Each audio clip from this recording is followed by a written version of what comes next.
ಇದ್ರೆ ನಿಮ್ಗೆಲ್ಲರಿಗೂ ಸ್ವಾಗತ. ಇವತ್ತಿನ ದಿನ ಬೆಳಗಾವಿ ರೆಡ್ಡಿ ಸಂಘ ಬೆಳಗಾವಿಯಿಂದ ಪತ್ರಿಕಾಗೋಷ್ಠಿಯನ್ನು ಆಯೋಜನೆ ಮಾಡಿದ್ದೀವಿ. ಪ್ರಮುಖ ಉದ್ದೇಶ ಏನಂತೇಳಿ ನಮ್ಮ ಉಪಾಧ್ಯಕ್ಷರು ಮೌಲಿಕ ಸರ್ ಮಾತಾಡ್ತಾರೆ. ಅದೇ ಚೆನ್ನಾಗಿ ನಮ್ಮ ಅಧ್ಯಕ್ಷರಾದಂಥ ರಾಮಣ್ಣ ಮಳೂರು ಮತ್ತು ಉಪಾಧ್ಯಕ್ಷರಾದಂಥ ಏನು ಕೃಷ್ಣ ಜಲಿಬರಿ ಅವರು ಮತ್ತು ಪರಮೇಶ್ವರ ಮಳೂರು ಅವರು ಸಹ ಇವತ್ತು ವೇದಿಕೆ ಬಂದಿದ್ದಾರೆ.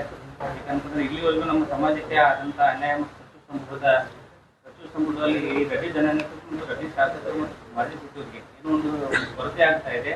ಆ ಒಂದು ಹಿನ್ನೆಲೆಯಲ್ಲಿ ಅವರು ನಮ್ಮ ಬಸವರಾಜ್ ಬಾಲೂಸ್ ಅವರು ಮಾತಾಡ್ತಾರೆ. ಮೈಕ್ ಹಿಡಿದು ಅವರಲ್ಲೇ ಮಾತಾಡ್ತಾರೆ.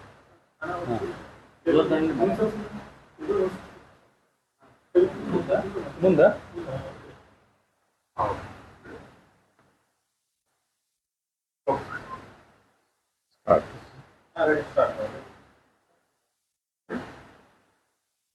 ಇವತ್ತಿನ ದಿವಸ ಕರ್ನಾಟಕದ ಜನತೆಗೆ ಎಲ್ಲರಿಗೂ ಗೊತ್ತಿರುವಂಥ ವಿಷಯ, ನಮ್ಮ ನಾಡಿನ ಹಿರಿಯ ಮುತ್ಸದ್ದಿ ಸೈದ್ಧಾಂತಿಕ ರಾಜಕಾರಣಿಗಳಾದ ಶ್ರೀ ಎಚ್.ಕೆ. ಪಾಟೀಲ್ ಸಾಹೇಬರನ್ನ ಇತ್ತೀಚೆಗೆ ಸಂಪುಟ ರಚನೆಯಾದಂಥ ಸಂದರ್ಭದಲ್ಲಿ ಕೈಬಿಟ್ಟಿರುತ್ತಾರೆ. ಈ ವಿಷಯ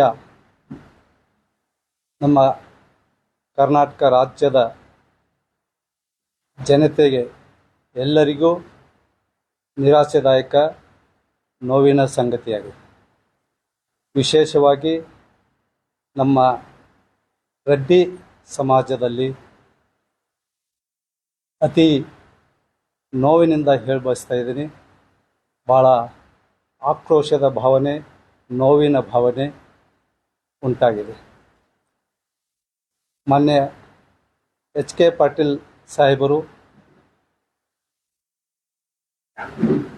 ಮತ್ತು ಅವರ ಕುಟುಂಬ ಕಾಂಗ್ರೆಸ್ ಪಕ್ಷಕ್ಕೆ ಎಷ್ಟು ನಿಷ್ಠುರವಾಗಿದೆ, ನಿಷ್ಠೆಯಾಗಿದೆ, ಎಷ್ಟು ಶ್ರಮಿಸಿದ್ದಾರೆ ಅಂದರೆ ಅದು ಹೇಳಲಿಕ್ಕೆ ಅಸಾಧ್ಯವಾದ ಮಾತಂತ ನಾನು ಇವತ್ತಿನ ದಿವಸ ಹೇಳಿ ಬಯಸ್ತಾ ಇದ್ದೀನಿ. ಯಾಕಂದರೆ ಕರ್ನಾಟಕ ಏಕೀಕರಣ ಸಮಯದಿಂದ ಮೊನ್ನೆ ಎಚ್.ಕೆ. ಪಾಟೀಲ್ರ ತಂದೆಯವರು ಕೆ.ಎಚ್. ಪಾಟೀಲ್ ಸಾಹೇಬರು 1957ರಲ್ಲಿನೇ ಕಾಂಗ್ರೆಸ್ ಪಕ್ಷದಿಂದ ಮಂತ್ರಿ ಆದವರು. ಆವತ್ತಿನಿಂದ ಅವರು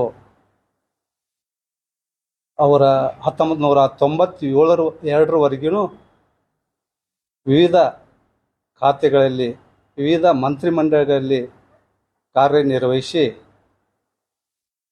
ಇದು ತಮಗೆಲ್ಲರಿಗೂ ಮತ್ತು ಕರ್ನಾಟಕ ಜನತೆಗೆ ಗೊತ್ತಿದ್ದ ವಿಷಯ. ಕಾಂಗ್ರೆಸ್ ಪಕ್ಷದ ಅಧ್ಯಕ್ಷರು ಕೂಡ ಕೆ.ಎಚ್. ಪಾಟೀಲ್ ಸಾಹೇಬರು ಆಗಿದ್ದರು.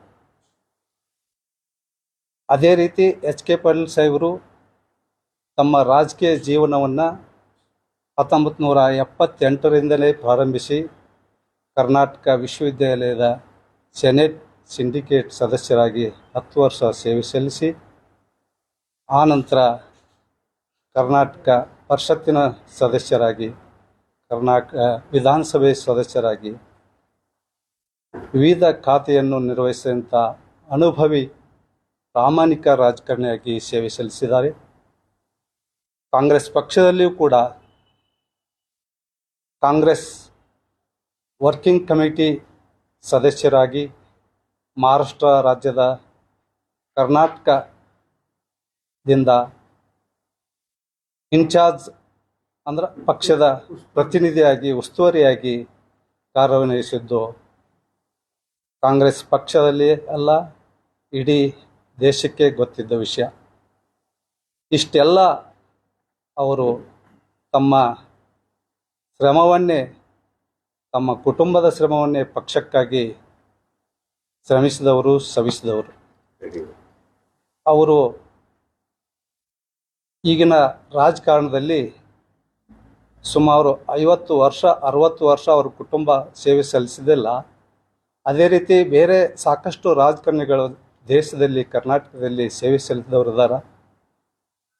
ಅಂಥ ದೀರ್ಘ ಅವಧಿಯಲ್ಲಿ ಒಂದಿಲ್ಲ ಒಂದು ಆರೋಪಗಳು, ಅದು ಸುಳ್ಳೋ ನಿಜನೋ ಅದು ಬೇರೆ ವಿಷಯ, ಕೇಳಿ ಬಂದಿರ್ತಾವೆ.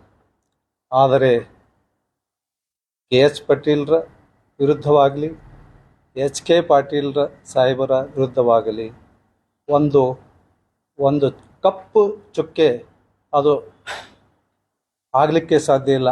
ಆ ಥರದಂಥ ಒಂದು ಸಮಾಜ ಸೇವೆಯನ್ನು, ರಾಜ್ಯ ಸೇವೆಯನ್ನು ಮಾಡಿದಂಥ ರಾಜಕಾರಣಿಗಳು. ಇವತ್ತಿನ ದಿವಸ ಅವರು ಬಗ್ಗೆ ವಿಶೇಷವಾಗಿ ಹೇಳೋದಂದ್ರೆ, ಎಲ್ಲರಿಗೂ ಗೊತ್ತಿದ್ದ ವಿಷಯ, ಗಡಿನಾಡು ಉಸ್ತುವಾರಿ ಸಚಿವರು ಆಗಿದ್ದರು ಅವರು. ಆ ವಿಷಯದಲ್ಲಿ ಸಾಕಷ್ಟು ಕಠಿಣ ನಿರ್ಧಾರಗಳನ್ನು, ದಿಟ್ಟ ನಿರ್ಧಾರಗಳನ್ನು ತಗೊಂಡು ಕರ್ನಾಟಕದ ನಾಡು, ಜಲ, ಭಾಷೆ ಬಗ್ಗೆ ಅವರು ಎಷ್ಟು ಕಾಳಜಿಪೂರ್ವಕವಾಗಿ ಕೆಲಸ ಮಾಡಿದ್ದಾರೆ ಅಂತ ಹೇಳಿ.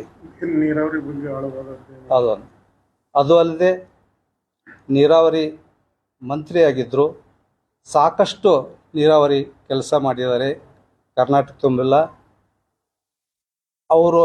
ಅವರಿಗೆ ನೀರಾವರಿ ಇಲಾಖೆ ವಿಶೇಷವಾದ ಆಸಕ್ತಿ. ಯಾಕಂದ್ರೆ ಕರ್ನಾಟಕ ತುಂಬ ಎಲ್ಲ ರೈತರಿಗೆ ಉಪಯುಕ್ತ ಆಗುವಂಥದ್ದು.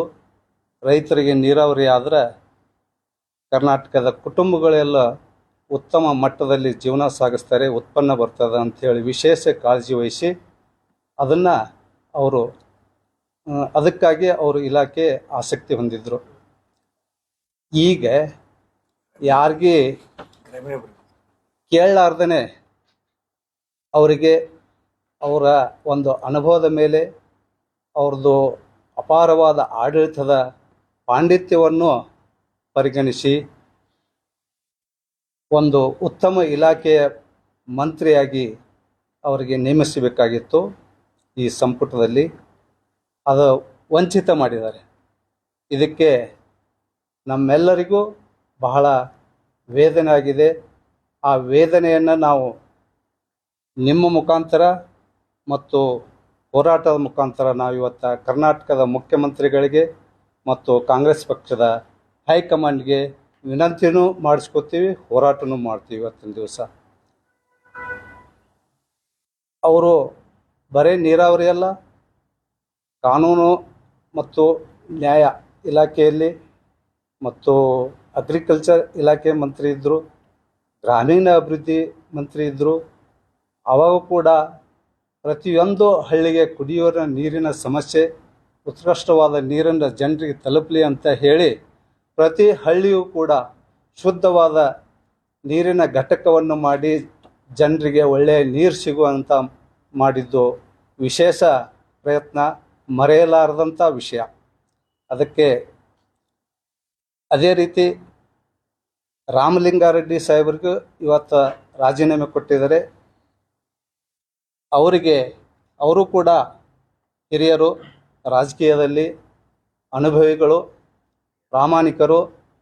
1984ರಲ್ಲಿ ಸತತವಾಗಿ ಸೋಲಿಲ್ಲದ ಸರ್ದಾರನಾಗಿ 8 ಅವಧಿಯ ವಿಧಾನಸಭೆಗೆ ಆರಿಸಿ ಬಂದವರು.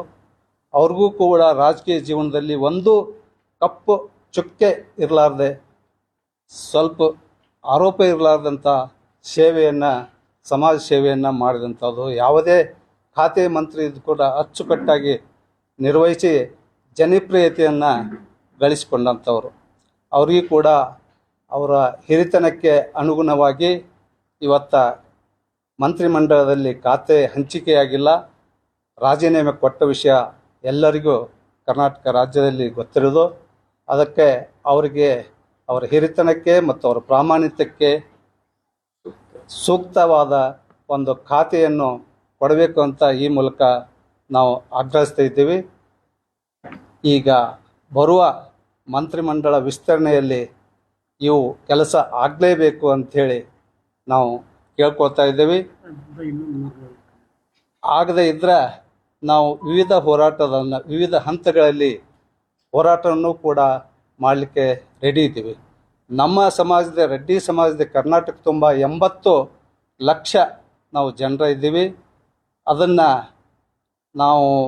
ಅದನ್ನು ಪರಿಗಣಿಸಿ ಆದರೂ ಅವರು ವಿಶೇಷವಾಗಿ ಕೇಳಾರ್ದ ಅವರು ಮಂತ್ರಿಮಂಡಲ ಕರೆದು ಕೊಡಬೇಕಾಗಿತ್ತು ಇವತ್ತಿನ ದಿವಸ.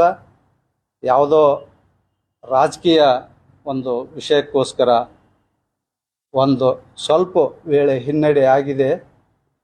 ಇರಲಿ, ಅದಕ್ಕೋಸ್ಕರ ನಾವು ಅವ್ರಿಗೆ ರಾಮಲಿಂಗಡ್ಡ ಸಾಹೇಬ್ರಿಗೆ ಮತ್ತು ಎಸ್ ಕೆ ಪಾಟೀಲ್ ಸಾಹೇಬರಿಗೆ ಇಬ್ಬರಿಗೆ ಮಂತ್ರಿಮಂಡಲ ಕೊಡುವುದಾದ ಕನಿಷ್ಠ ನಮ್ಮ 80 ಲಕ್ಷ ಜನರಿಗೆ ಪರಿಗಣಿಸಿ 19 ಜನ MLA ಕಾಂಗ್ರೆಸ್ದಲ್ಲಿದ್ದಾರೆ. ನಮ್ಮ ರೆಡ್ಡಿ ಸಮಾಜದವರು ಕನಿಷ್ಠ 4-5 ಜನ ಆ ಸಂಖ್ಯೆಗೆ ಅನುಗುಣವಾಗಿ ಮಂತ್ರಿಗಳಾಗಬೇಕಾಗಿತ್ತು. ಸಾಕಷ್ಟು ಇನ್ನೂ ಇದ್ದಾರೆ. ರಾಯರೆಡ್ಡಿ ಬಸವರಾಜ ರಾಯರೆಡ್ಡಿ ಅವರಿದ್ದಾರೆ, ಅಪ್ಪಾಜಿ ನಾಡಗೌಡ್ರಿದ್ದಾರೆ, ಕೋನ್ ರೆಡ್ಡಿ ಅವರಿದ್ದಾರೆ, JT ಪಾಟೀಲ್ರಿದ್ದಾರೆ, ಸಿನ್ನೂರು MLA ಬಾದರ್ಲಿ ಹಂಪನಗೌಡ್ರಿದ್ದಾರೆ, GS ಪಾಟೀಲ್ರಿದ್ದಾರೆ, ರೋನ್ MLA ಅವರು. ಸಾಕಷ್ಟು ಜನ ಅವರೆಲ್ಲರೂ ಹಿರಿಯರೇ. ಕೋಳಿವಾಡಿದ್ದಾರೆ, 4-5 ಸಲ ಆರಿಸಿ ಬಂದಂಥವ್ರು, ಅವರು ಕೂಡ ವಂಚಿತರಿದ್ದಾರೆ. ಅದಕ್ಕೆ ಈ ನಮ್ಮ ಜನಸಂಖ್ಯೆಗೆ ಅನುಗುಣವಾಗಿ ಕನಿಷ್ಠ 4-5 ಮಂತ್ರಿಗಳನ್ನು ಮಾಡಬೇಕಾಗಿತ್ತು. ಅದಕ್ಕೆ ನಮ್ಮಲ್ಲಿ ತೀವ್ರ ಆಕ್ರೋಶವಾಗಿದೆ. ಅದನ್ನು ತಾವೆಲ್ಲರೂ ಪರಿಗಣಿಸಿ ಈ ನಮ್ಮ ಅನ್ಯಾಯವನ್ನು ಸರಿಪಡಿಸಬೇಕು ಅಂಥೇಳಿ ನಾವು ಮುಖ್ಯಮಂತ್ರಿಗಳಿಗೆ ಮತ್ತು ಹೈಕಮಾಂಡ್ಗೆ ಮತ್ತೊಮ್ಮೆ ಮನವಿ ಮಾಡ್ಕೋತೀವಿ. ಈಗ ನಾವು ಮತ್ತು AICC ಸೆಕ್ರೆಟರಿ ಅಂತ ವೇಣುಗೋಪಾಲ್ ಅವರಿಗೆ, ಕರ್ನಾಟಕ ರಾಜ್ಯದ ಮುಖ್ಯಮಂತ್ರಿ ಶ್ರೀ DK ಶಿವಕುಮಾರ್ ಅವರಿಗೆ ಮತ್ತು ಕಾಂಗ್ರೆಸ್ ಪಕ್ಷದ ಕರ್ನಾಟಕ ರಾಜ್ಯದ ಅಧ್ಯಕ್ಷರಾದಂಥ BK ಹರಿಪ್ರಸಾದ್ ಅವರಿಗೆ, ಇನ್ನೂ ಹಿರಿಯ ನಾಯಕರಾದವರು ಎಲ್ಲರಿಗೆ ನಾವು ಕೊಡ್ತೀವಿ. ಅದನ್ನು ಬರುವ ಒಂದು ಸಂಪುಟ ವಿಸ್ತರಣೆಯಲ್ಲಿ ಅವರಿಗೆ ಅವಕಾಶ ಕೊಡಬೇಕು, ಸೂಕ್ತ ಸ್ಥಾನಮಾನ ಕೊಡಬೇಕು ಅಂತೇಳಿ ಆಗ್ರಹಿಸ್ತಾ ಇದ್ದೀವಿ. ಆಗದೇ ಇದ್ದರೂ ಕೂಡ ನಾವು ಬೀದಿಗೆ ಇಳಿದು ಹೋರಾಟ ಮಾಡ್ತಾ ಇದ್ದೀವಿ.